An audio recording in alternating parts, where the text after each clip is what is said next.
Good morning बच्चों। आज हम फिर से हाजिर हैं एक नए वीडियो में एक नई टॉपिक के साथ। और आज हम चर्चा करेंगे गिल्लू पाठ के क्वेश्चन आंसर के बारे में।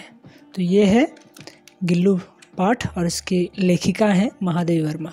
सबसे पहले मैं बता दूं, संचयन से पूरे सिलेबस में सिर्फ 6 मार्क के क्वेश्चन पूछे जाएंगे, यानी रिड्यूस सिलेबस के हिसाब से हमारे सिलेबस में टोटल 4 चैप्टर बच गए हैं जिसे हम पढ़ चुके हैं। और इसके क्वेश्चन आंसर जो हम अभी लिखेंगे उसमें से टोटल 6 मार्क के क्वेश्चन यानी 3 मार्क के 2 क्वेश्चन पूछे जाएंगे।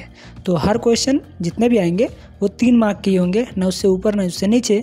इसलिए इसके आंसर बाकी आंसर से थोड़े बड़े हो सकते हैं, तो आप उसी हिसाब से समझ के इसको लिखिएगा। तो चलिए शुरू करते हैं।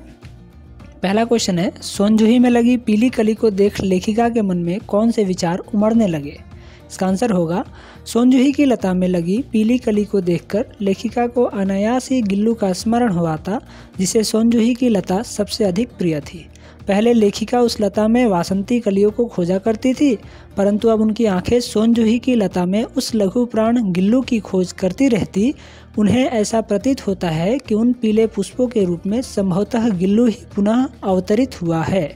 तो ये है पहला क्वेश्चन। दूसरा क्वेश्चन है, पाठ के आधार पर कौवे को एक साथ समादरित और अनादरित प्राणी क्यों कहा गया है। इसका आंसर होगा, लेखिका ने कौवे को एक साथ समादरित और अनादरित विशेषणों से संबोधित किया है क्योंकि कौवा पितृपक्ष में पुरखों के रूप में आकर अन्न ग्रहण करते हैं और अपनी कर्कश वाणी में दूरस्थ प्रियजनों के आने का संदेश सुनाते हैं, इसलिए आदर के पात्र हैं। जबकि सामान्यतः अपने दुर्व्यवहार, कर्कश वाणी और स्वार्थी प्रवृत्ति के कारण लोगों के अनादर का पात्र भी बनते हैं।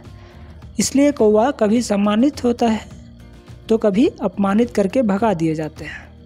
अगला क्वेश्चन है, गिलहरी के घायल बच्चे का उपचार किस प्रकार किया गया। इसका आंसर होगा, कौवों की चोंच से घायल गिलहरी के बच्चे का उपचार करने के लिए लेखिका उसे हौले से उठाकर अपने कमरे में ले आई। रक्त पोंछकर घाव पर रुई से पेनिसिलिन का मरहम लगाया। रुई की पतली बत्ती दूध में भिगोकर उसके मुंह में दूध की बूंदें डालने का प्रयास किया, परंतु उसका मुंह खुल न सका और बूंदें दोनों ओर लुढ़क गई। कई घंटों के प्रयास के बाद उसके मुंह में एक बूंद पानी टपकाया जा सका। इस प्रकार वह 3 दिन में पूरी तरह स्वस्थ हो गया। अगला क्वेश्चन है, लेखिका का ध्यान आकर्षित करने के लिए गिल्लू क्या करता था।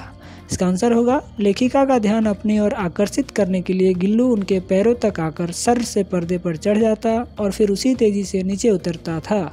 उसके दौड़ने का यह क्रम तब तक चलता रहता जब तक कि लेखिका उसे पकड़ने के लिए नहीं उठ जाती थी। अगला क्वेश्चन है, गिल्लू को मुक्त करने की आवश्यकता क्यों समझी गई और उसके लिए लेखिका ने क्या उपाय किया। इसका आंसर होगा, जब गिल्लू के जीवन में प्रथम वसंत का आगमन हुआ तो बाहर की गिलहरियां खिड़की की जाली के पास आकर चिक चिक करके न जाने क्या कहने लगी। गिल्लू भी जाली के पास बैठकर बाहर खेलती हुई गिलहरियों को देखने लगा। उस लघु प्राणी के जीवन के स्वाभाविक विकास के लिए लेखिका ने उसे मुक्त करने की आवश्यकता महसूस की। गिल्लू को मुक्त करने के लिए लेखिका ने कीले निकालकर खिड़की की जाली का एक कोना खोल दिया। अगला क्वेश्चन है, गिल्लू किन अर्थों में परिचायिका की भूमिका निभा रहा था। इसका आंसर होगा, मोटर दुर्घटना से आहत होकर कुछ दिन अस्पताल में रहकर लेखिका घर लौट आई। अपनी अस्वस्थता के दौरान जब लेखिका घर में विश्राम करती थी तो गिल्लू उनके सिरहाने बैठकर अपने नन्हे नन्हे पंजों से उनके सिर और बालों को हौले हौले सहलाता रहता था। वह वास्तव में एक कुशल परिचायिका के समान अस्वस्थ लेखिका की प्रेम और सहानुभूति से सेवा कर रहा था। इस कारण लेखिका को उसका हटना एक कुशल परिचायिका के हटने के समान ही प्रतीत होता था। अगला क्वेश्चन है, गिल्लू की किन चेष्टाओं से आभास होने लगा था कि अब उसका अंत समीप है। इसका आंसर होगा, गिलहरियों के जीवन की अवधि 2 वर्ष से अधिक नहीं होती। गिल्लू का जीवन यात्रा का अंत समीप आते ही उसने खाना पीना छोड़ दिया। वह अन्य गिलहरियों के साथ खेलने बाहर भी नहीं गया। रात में वह अपने झूले से उतरकर लेखिका के बिस्तर पर आ गया। उसके ठंडे पंजों को देखकर लेखिका को यह आभास मिलने लगा था कि अब उसका अंत समीप है। अगला क्वेश्चन है, प्रभात की प्रथम किरण के स्पर्श के साथ ही वह किसी और जीवन में जागने के लिए सो गया का आशय स्पष्ट कीजिए। इसका आंसर होगा, इस कथन का आशय यह है कि सुबह होते ही पहली किरण के स्पर्श के साथ ही गिल्लू ने अपने गिलहरी के शरीर को त्याग दिया। प्रकृति का यही अटल नियम है कि मृत्यु के बाद आत्मा किसी नए शरीर में जाकर एक नए रूप में जन्म लेती है। गिल्लू की आत्मा ने भी गिलहरी के पुराने शरीर को त्याग दिया, जिससे वह इस संसार में किसी और रूप में अवतरित हो सके। इस चैप्टर का आखिरी क्वेश्चन है, सोनजूही की लता के नीचे बनी गिल्लू की समाधि से लेखिका के मन में किस विश्वास का जन्म होता है। इसका आंसर होगा, गिल्लू को सोनजूही की लता के नीचे समाधि दी गई। सोनजूही की लता के नीचे बनी गिल्लू की समाधि ने लेखिका के मन में इस विश्वास को जगा दिया कि चंचल गिल्लू का पार्थिव शरीर सोनजूही की शिराओं में समाकर वासंती कली के रूप में पहले की तरह आश्चर्यचकित एवं आनंदित करता रहेगा।